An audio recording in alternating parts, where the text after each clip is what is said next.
శ్రీ పొట్టి శ్రీరాములు నెల్లూరు జిల్లా ఆత్మకూరు నియోజకవర్గంలో ఇసుక మాఫియా రెచ్చిపోతున్నారు. అనంతసాగరం మండలం పడమటి కంబంపాడు ఇసుక రీచ్ లో భారీ మిషన్లతో ఇసుక అక్రమ తవ్వకాలు చేసి బయట ప్రాంతాలకు తరలిస్తున్నారు.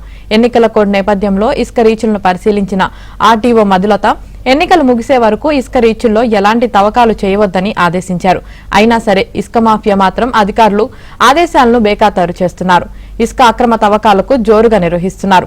ఎన్నికల కోడ్ అమల్లో ఉన్నా సరే వైసీపీ నేతలు మాత్రం ఇసుకను తవ్వేస్తున్నారు. అధికారులు సైతం చూసి చూడనట్లు వ్యవహరిస్తున్నారనే విమర్శలు వెల్లువెత్తుతున్నాయి.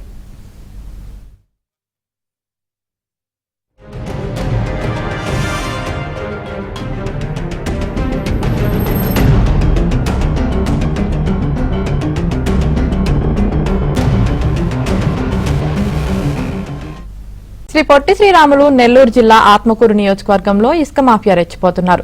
అనంతసాగరం మండలం పడమటి కంబంపాడు ఇసుక రీచ్ లో భారీ మిషన్లతో ఇసుక అక్రమ తవ్వకాలు చేసి బయట ప్రాంతాలకు తరలిస్తున్నారు.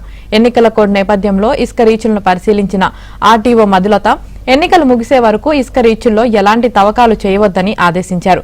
అయినా సరే ఇసుక మాఫియా మాత్రం అధికారులు ఆదేశాలను బేఖాతరు చేస్తున్నారు. ఇసుక అక్రమ తవ్వకాలకు జోరుగా నిర్వహిస్తున్నారు. ఎన్నికల కోడ్ అమల్లో ఉన్నా సరే వైసీపీ నేతలు మాత్రం ఇసుకను తవ్వేస్తున్నారు. అధికారులు సైతం చూసి చూడనట్లు వ్యవహరిస్తున్నారనే విమర్శలు వెల్లువెత్తుతున్నాయి.